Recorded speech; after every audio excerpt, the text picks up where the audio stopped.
Okay? Yeah. Okay, could you just tell the story as it unfolded?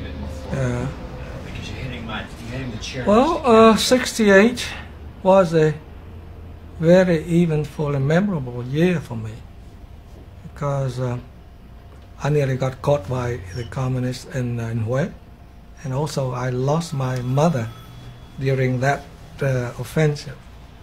Now, in previous years, four or 5 years before that, I always refrained from going to Hue because my family home is outside the city, about 2-3 miles outside the city, practically in the countryside. And there was too much risk security-wise for someone like me. Okay, anytime. Okay, can you just take it from what you're saying about going back to Hue for tech? But no, in several years before 68 and until 68, I always refrained from the urge of going to Hue because my family home is outside the city, practically the countryside, and there's too much risk security-wise for someone like me. I knew that the communists didn't like me because I had worked for President Diem and all that. But that year, my father was ill. There was a risk that he might die, and it is part of our customs that in such circumstances all the children should visit their father. That's what I did. But then there was this truce which was announced to last for 7 days. So I said to myself, even if the communists were treacherous and start attacking right on 12 midnight and the last day of the truce, and if I go to Hue on the 29th and the 30th and the 1st, then leave back for Saigon on the 2nd, I still have 5 days before the communist attack. But of course, I was wrong there. The communists attacked on the night of the last day of the year, that the 30th of the lunar year. So no, on the 1st, I think on the 1st, not the 30th, the 1st. That is New Year's Day, the night of New Year's Day. That's why on the next day, when I got ready to leave for the airport and got out of the house and to the road, and, I was told by people coming back from the city that the bridge leading to the city was occupied by the communists, and so I got stuck. And also the communists on the hills across the field from my house, and they on the other side of the river. And my house was on the riverside, and then also up the road. So my house was right in the middle of communist occupied area, and there's nothing we could do but just wait. And the communists came down from the hills, I think on the 5th, because there was some fighting in around the city, and the communists were not sure whether the road was safe. But when they were certain that the road was safe, they came down and searched each house, went to check each house. And they came to our house and they asked who's so and so. We were 3. We're supposed to be 3 brothers. And according to the information, we were all 3 directors, important people from Saigon.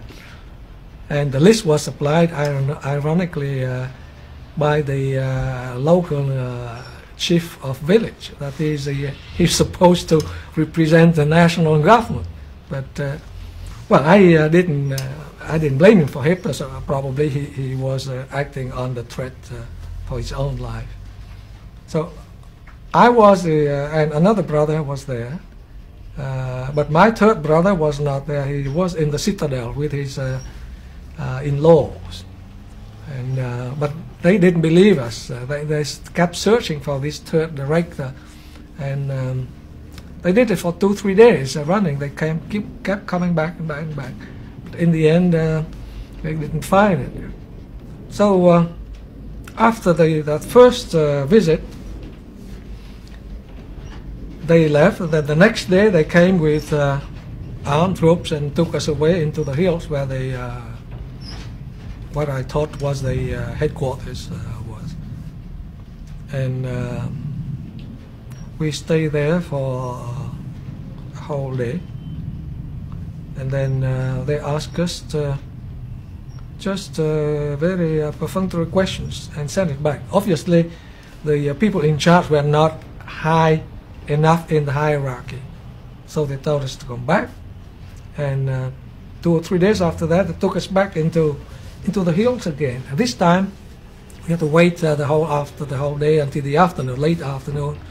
And obviously, someone from from the north, very well dressed, clean, very well dressed, came and then start interrogating.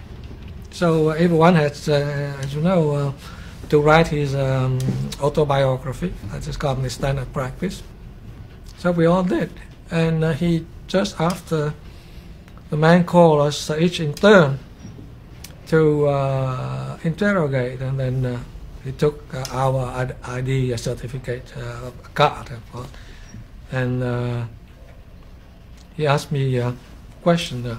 Now on the card, I must explain. On my card, which was like the American green card or the Canadian citizenship card, and very small, like this, and about this high. There's not much room in there to write everything. Now I was that card was delivered to me during President Diem's time when I was press secretary at the presidency. But because the card was so small, there was no room to write of the presidency in there. So what the only thing was written there is technical expert, which was my technical administrative function at the palace. So the man asked me, what is this technical expert? And I said, I'm an expert in languages. I do translations and things like that. And that ended the interview. We didn't ask any further questions. But later, another man came, and he's still more probably important, because he's still better dressed than the first one. And he made a political speech.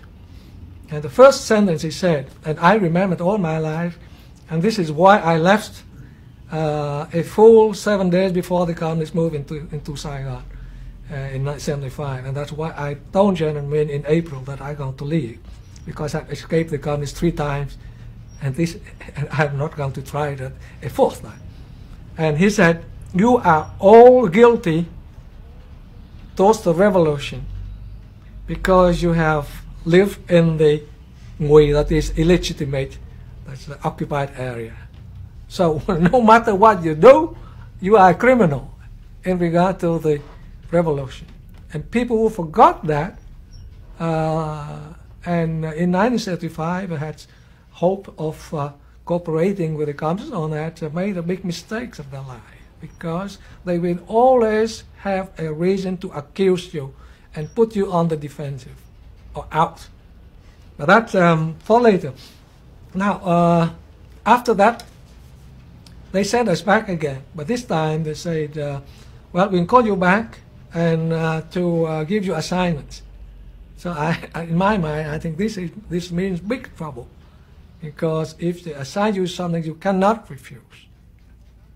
In fact, during the last trip to the headquarters, the local headquarters, a student who was armed and was supposed to be on their side, and escorted us to on the road, and he slowed down. I was the last in the file. He slowed down and spoke very softly to me. He said, "Don't argue with them, because they're going to shoot you right away if you do." Which means that all the people who had guns and were with the communists were not on the side. So I didn't say anything unless I was asked questions. I didn't answer. But then that must have been the 8th or the 9th.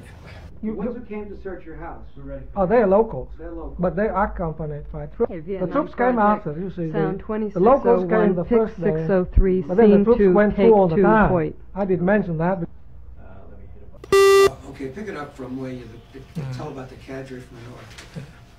Well, the thing that impressed me most, and which I would remember all my life, was that in the late afternoon, when this northern cadre, well dressed, fatigued, perfectly clean and well pressed, and clean, no mud, nothing on it, and came to lecture us on the revolution, on the situation. The first sentence that he said, "You are all criminals in regard to the revolution because you live in the Nguyen control area." And that I can never forget, and that was to guide my action afterward, because I knew that no matter what you do, whether you have committed crime, you've been in the army, police, civil service or not, the fact that you have not lived in the forest makes you a criminal. And the communists was always finding a way of putting you in jail or accusing you as a wish. Now, but that was that day. Then they sent us back. For the next 3 days, those people left alone. But in the meantime, out in our home, troops were coming in and out all the time. And these troops were, as you now know, dressed in the northern uniform with the famous hat, the famous so-called Ho Chi Minh sandals, well dressed. And they talked to us freely, and they told us they were sent to occupy the city. There's going to be a big review, victory parade, and they had a special uniform for that. Each of them has a special uniform for victory parade. But all these people are from the north. That's not. They told us that we didn't have to ask, because we recognized this hat, we recognized the northern accent, and when we asked them, they told us. So there's no secret about that. So the 3 days, there was fighting, and nothing really happened. They must have sent us back on the 8th, I think, 8th of the lunar year. And then we just lived through 3 or 4 very tense days. For some strange reason, they didn't take away our radio set. So we just secretly listened. And occasionally these boys would come in and, are you listening to the radio? We were listening to the BBC at the time. So we had to switch it to something else immediately. But through the BBC, then we learned that the reinforcements were coming from the south. That the American Marines had landed in Hue, that is downtown, in the near the bridge. Everyone knows about that area. And we just wait and pray, and that the communists wouldn't take us away in that time. And for some reason they didn't. Either they were too busy, or for some other reason, I don't know. But the fact is that on the 12th, I think, of the lunar year, the Marines arrived at the railway station, which is about a mile and a half from our home. And the next morning, this is one of the surprising things about American fighting tactics. They simply run on stretch from that bridge to our home. That is about 1.5 miles, as I said. And I found out afterwards that they did so because there was fire by a mortar. And when they came into my house in the backyard, and we were in the house, and they came in the back, and we were afraid they would shoot. So I came out, and all the time I said, "Don't shoot, don't shoot, don't shoot," all the time. And then I found these Marines very tense, their fingers on the gadget, and they said, "VC, where's the VC?" And then I was very cool at that time. I said, "Let me talk to your skipper." Call your skipper. And then the lieutenant came, And that's where the VC. And then I said, the VC is gone, but my family is on there. I said, take everyone to come out. So everyone came out, and they said, the VC, they fired from here. When I showed them the hatch, you know, they always, the Viet Cong practice also to cut retreat path. And I said, you see the hatch, Viet Cong cut this and for their retreat. But the lieutenant insists, and they say that we were fired from here. Oh, I say, I understand now. The Viet Cong had a long tube, and they occupied a house across the street. So go and check there. So he went and checked, and of course the Viet Cong had Stalin mortar positioned there. So when he came back, it's all right, and just they relaxed. And then I told the lieutenant that I had to get out, my brother too. And he said, well, we have a jeep, we can take you out. But don't worry, you could sleep there. I said, I'm not going to sleep here because you're going to pull out and the Viet Cong is coming back tonight. There's no doubt about that. And so I insist so much. Well, they're ruined for what? I said, there's also my brother and my sister-in-law.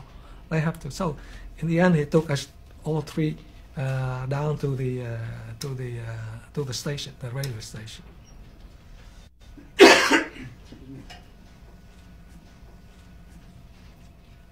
for a second. You want to cut for a second? What was years? Are you rolling? No, not 1961. I was there in 63 because I left in 69. I was in close touch with Mr. New and the government. I was not there in 61. What mistakes did Diem make? You were there in the 1963 Buddhist crisis. Yeah. What mistakes did Diem make during the 1963 Buddhist crisis? Well, I think the mistake made by Diem all through these years, as by all the other Vietnamese politicians, is never to have understood what, as my nephew said, what makes America tick. They did not understand America at all.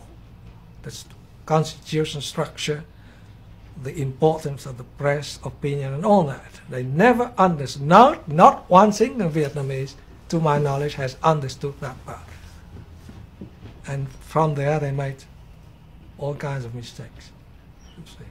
Ignoring the importance of opinion in the American political process. Could you think of some example or an anecdote that illustrates this point? Well, I can think of, let's say, the typical case of Dr. Dan.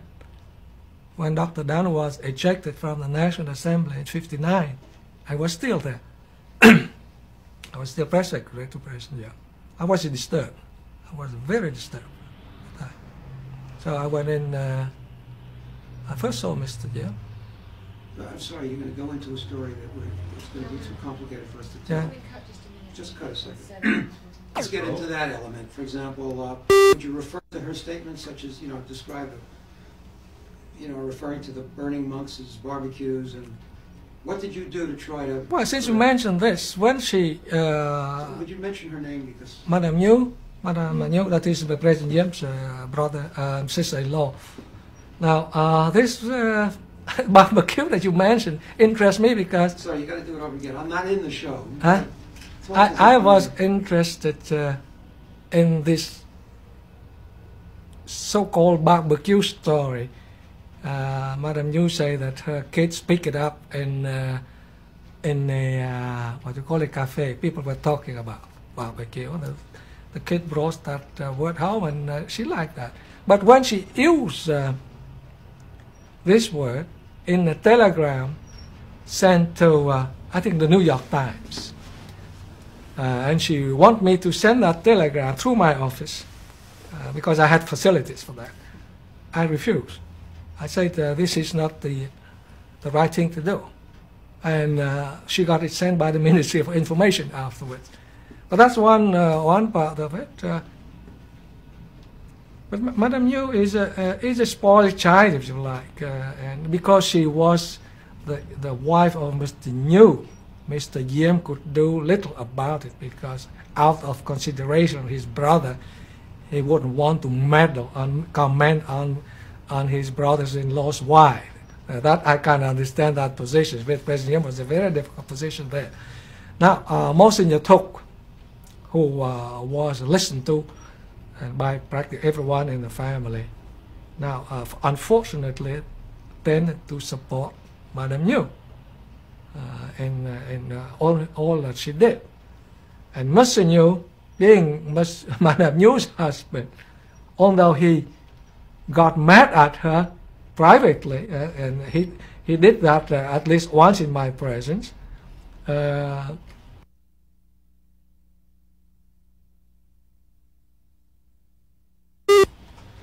Now, as an insider, I know that everyone was mad at Madame Nhu, except for Monsignor Thúc. But as Mr. Nhu said, everyone was kicking at my wife. Do you expect me to kick her also? That's it. That sums up the position of the family in regard to Madame Nhu. That's fine. I think you can go further. Okay, let's just do a watch it. Everybody quiet, room tone. Just look over here.